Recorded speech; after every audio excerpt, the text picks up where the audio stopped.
नमस्कार दोस्तों, स्वागत है आप सभी का आपके अपने YouTube चैनल नज़र हर एक शेयर पर। तो आज के दिन हम एक वीडियो लेकर आए हैं जो कि काफ़ी ख़ास होने वाला है। आपको काफ़ी न्यूज़ेस ऐसी आई हैं आज के दिन मार्केट में जिससे मुझे आपको अपडेट कराना है। आप तक न्यूज़ डेफिनेटली पहुंच गई होंगी, बट मैं भी कहीं ना कहीं एक एनालाइज करके एक वीडियो लेकर आती हूँ जो कि शॉर्ट में रहता है। आपको सारी चीज़ें A to Z समझा सकती हूँ, तो मैं वो वीडियो लेकर अब आ गई हूँ। इसमें आप देखेंगे कि आज जो भारतीय रिजर्व बैंक के गवर्नर RBI के जो गवर्नर हैं शक्तिकांत दास जी, उनका इंटरव्यू हुआ था।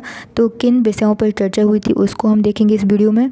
और एक चीज़ और, आज एक IPO जो है वो आया था, तो उसकी लिस्टिंग कैसे रही, सब्सक्रिप्शन कैसा रहा, उस पर थोड़ा सा नज़र डालेंगे। और एक दो इम्पॉर्टेंट न्यूज़ हैं उन पे हम आज इस वीडियो में कवर करेंगे उनको। तो देख लेते हैं। इसी के साथ ही आज का हम वीडियो स्टार्ट कर लेते हैं। उससे पहले आप सभी से कहना चाहूँगी दोस्तों, अभी तक चैनल को सब्सक्राइब नहीं किया है तो फटाफट से चैनल को सब्सक्राइब कर लीजिए एंड बेल आइकन को ज़रूर हिट कीजिए ताकि आपको लेटेस्ट वीडियो के अपडेट टाइमली मिल सके। एंड वीडियो को ज़्यादा से ज़्यादा शेयर करें एंड वीडियो को लाइक करें। इसी के साथ ही आज का हम वीडियो स्टार्ट कर लेते हैं दोस्तों। जी हाँ दोस्तों, तो यहाँ पे आप देख पा रहे होंगे रिज़र्व बैंक के गवर्नर RBI के जो गवर्नर हैं शक्तिकांत दास जी, उनके द्वारा इंटरव्यू में की गई कुछ चीज़ों पे बातें हुई हैं। वो क्या बातें हैं और वो बातें स्टॉक मार्केट पे क्या इम्पैक्ट डालेंगी वो हम देख लेते हैं। तो उन्होंने यहाँ पे अगर मैं बात करूँ GDP से रिलेटेड उन्होंने क्या क्या बातें की हैं, तो पहले हम वो कवर कर लेते हैं।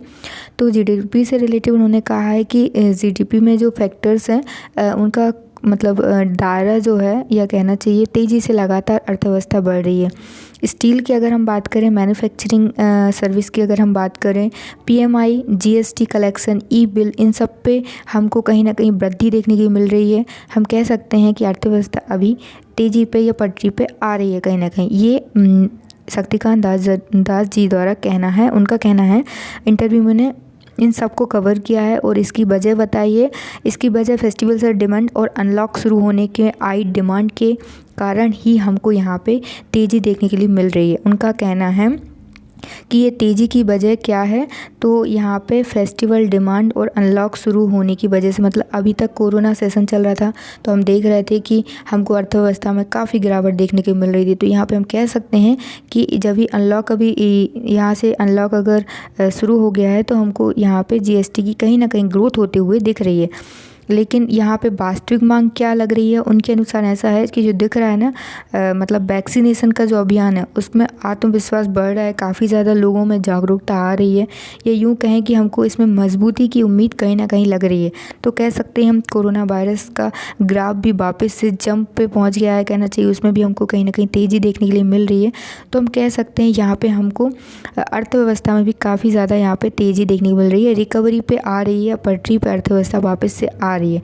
तो एक चीज़ हम यहाँ से इसको कवर कर सकते हैं कि उनके द्वारा कहना यही है कि वापस से अगर ये सारी चीज़ें होती तो डेफिनेटली हमें कहीं ना कहीं अर्थव्यवस्था में गिरावट देखने के लिए मिलती हैं। पहली न्यूज़ यहाँ से ये चीज़ कवर हो जाती है। दूसरी बात क्या है कि शक्तिकांत दास जी द्वारा कहा गया है कि गिरती ब्याज दरों के बीच बचत करने वाले लोगों के लिए क्या कहना चाहिए। तो ऐसे लोगों के क्वेश्चंस थे जिस पे उनका आंसर क्या था वो हम देख लेते हैं। तो जो ब्याज दरें गिरती जा रही हैं उन पे इनका कहना ये है कि मुद्रास्फीति पर हमें गौर करना चाहिए। कहीं ना कहीं मुद्रास्फीति पे अगर हम गौर करेंगे तो हमें इसका बड़ा रीज़न, या कहना चाहिए एक मेजर रीज़न यहाँ से समझ में आता है। अगर मुद्रास्फीति की दरें बहुत ज़्यादा हैं तो फिर बचत मिलने वाला असल रिटर्न काफ़ी घट जाता है। रियली में ये चीज़ उनके द्वारा कही गई है, इसलिए मुद्रास्फीति की दर को निश्चित दायरे में रखना ज़रूरी हो जाता है। तो यहाँ पे कहें कि अगर हम 4% का होना चाहिए, लेकिन कोरोना वायरस आने के चक्कर में या कहें कोरोना वायरस आ गया था, इस कारण केंद्रीय बैंक में मौद्रिक नीति यहाँ पे कहीं ना कहीं हमको थोड़ी सी ज़्यादा देखने के लिए मिल सकती है, 5% के अबव। इससे थोड़ा ज़्यादा का भी लक्ष्य तय किया गया है। अब देखते हैं होता क्या है आगे। अभी तक तो ये सारी चीज़ें इनके द्वारा कही गई हैं कि अभी कोरोना वायरस के सेशन में, या कहें कोरोना वायरस चल रहा था तो इनने एक निश्चित दरें निश्चित की गई थी। अब उससे आगे क्या होने वाला है वो हम आगे देखेंगे, जब भी इनके द्वारा कोई भी इंटरव्यू आएगा तो उसमें ये सारी बातें क्लियर हो जाएंगी। तो यहाँ से दूसरी चीज़ कवर हो गई है जो कि गिरती ब्याज दरों के बीच इनका क्या कहना है। तो उन्होंने बताया है कि इसके द्वारा हमको क्या करना चाहिए, तो हमको मुद्रास्फीति पर गौर करना चाहिए, कहीं ना कहीं हम ये कह सकते हैं। एक और सबसे इम्पॉर्टेंट चीज़, अगर इनसे पूछा गया शेयर बाज़ार में ये तेज़ी जो अभी हम देख पा रहे हैं उस पे आपका क्या कहना है, तो उनके द्वारा कहा गया है, मतलब शक्तिकांत दास जी द्वारा कहा गया है कि अभी जिस टाइप से मार्केट चल रहा है, यूँ कहें कि निवेशकों के लिए काफ़ी ज़्यादा पैनिक समय है, कहना चाहिए बुरा समय है। बिकॉज़ अभी मार्केट में कभी तेज़ी, कभी एकदम घट जाता है मार्केट, एकदम डाउन, एकदम हाई। ऐसे मार्केट में सारी चीज़ों पर ध्यान रखना काफ़ी ज़रूरी हो जाता है। तो यहाँ पे उनका कहना ये है कि हमने पाया है कि अभी जैसे बुनियादी अर्थव्यवस्था में कहीं ना कहीं हम देख पा रहे हैं मार्केट की चाल दिन ब दिन अलग अलग हमको देखने के लिए मिल रही है। आने वाली स्थिति में, आने वाले समय में ये हमको एक सामान्य देखने के लिए मिलेगी, अर्थव्यवस्था भी सेम चलेगी और मार्केट भी सिमिलर या नॉर्मल हो जाएगा आने वाले समय में। अभी की जो बात कर रहे हैं उसमें हमको क्या करना चाहिए, तो इनके द्वारा कहा गया है कि अभी जो समय है काफ़ी पैनिक वाला है, कहना चाहिए काफ़ी सोच समझकर हमको फैसले लेने चाहिए। इनके द्वारा कहा गया है कि हमको एक छोटी अवधि में अगर हम ट्रेड करते हैं, मतलब अगर हम कम टाइम के लिए, लॉन्ग टर्म में ना कर कम टाइम के लिए अगर हम इसमें निवेश करते हैं स्टॉक मार्केट में, तो डेफिनेटली हमको एक प्रॉफिट जनरेट होता है। और लॉन्ग टर्म के लिए इनका कहना अभी कुछ भी नहीं है, इनका मतलब यही है, इनके द्वारा इंटरव्यू में कहा गया है छोटी अवधि में ही ट्रेड करें। और ख़ासकर छोटे इन्वेस्टर, मतलब रिटेल इन्वेस्टर्स के लिए इनका कहना है कि रिटेल इन्वेस्टर थोड़ा सावधान ज़रूर रहें, अपने फैसले खुद लें और थोड़ा सा सोच समझकर ये सारी न्यूज़ से अपडेट रहें। ये सब उनके द्वारा कहा गया है। तो कहीं ना कहीं हम कह सकते हैं कि शक्तिकांत दास जी द्वारा 3-4 चीज़ों पर डिस्कशन हुआ है, जिस पे हमारा एक निचोड़ या कहना चाहिए एक पैरा ऐसा बन जाता है कि उन्होंने बात की है स्टॉक मार्केट से रिलेटेड, अर्थव्यवस्था में जारी तेज़ी की वजह से हमको मार्केट में भी तेज़ी कहीं ना कहीं देखने के लिए मिल रही है। गिरती ब्याज दरों पे उन्होंने बात की है। तो हमें कहीं ना कहीं कह सकते हैं एक पॉइंट यहाँ से निकल के आता है कि हमको मार्केट में थोड़ा सा सोच समझकर काम करना चाहिए। बिकॉज़ अभी मार्केट जो है, मार्केट नॉर्मल कंडीशन में नहीं है।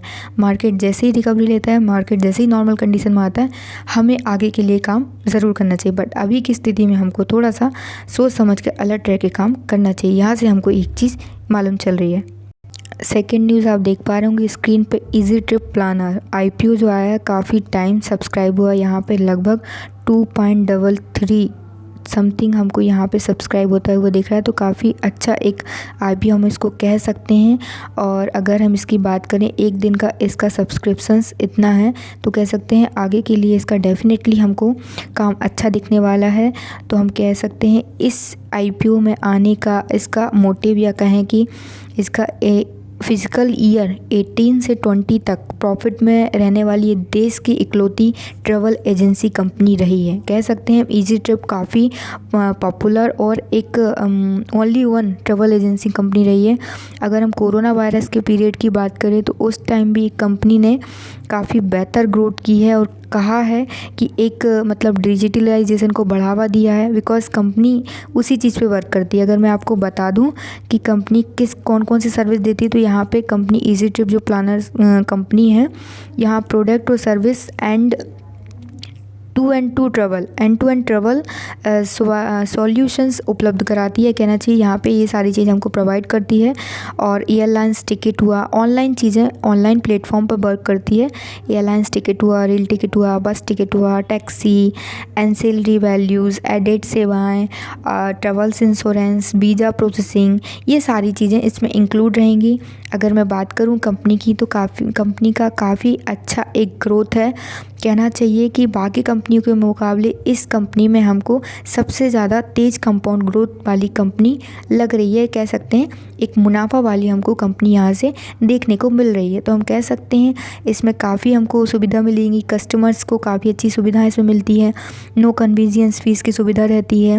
फेयर वैल्यूशंस, डिजिटलाइजेशन बढ़ाने के लिए ये सारी चीज़ें करती है। आने वाले दिनों में ये ट्रैवल एजेंसी की काफ़ी बेहतर हमको ग्रोथ देखने की उम्मीद है। और मतलब बिकॉज़ आगे चल के फ्यूचर में क्या है, कंपनी और देश भी हमको डिजिटल मोड में दिखाई देगा। सारी चीज़ें हमको डिजिटलाइजेशन में मिलेंगी, हमको घर बैठ के सारे काम करने पड़ेंगे। तो हम कह सकते हैं कहीं ना कहीं ये कंपनी हमको आगे चल के एक ऐसी ग्रोथ लेवल पे दिखाई देगी जहाँ तक हम इसको देखना चाहते हैं।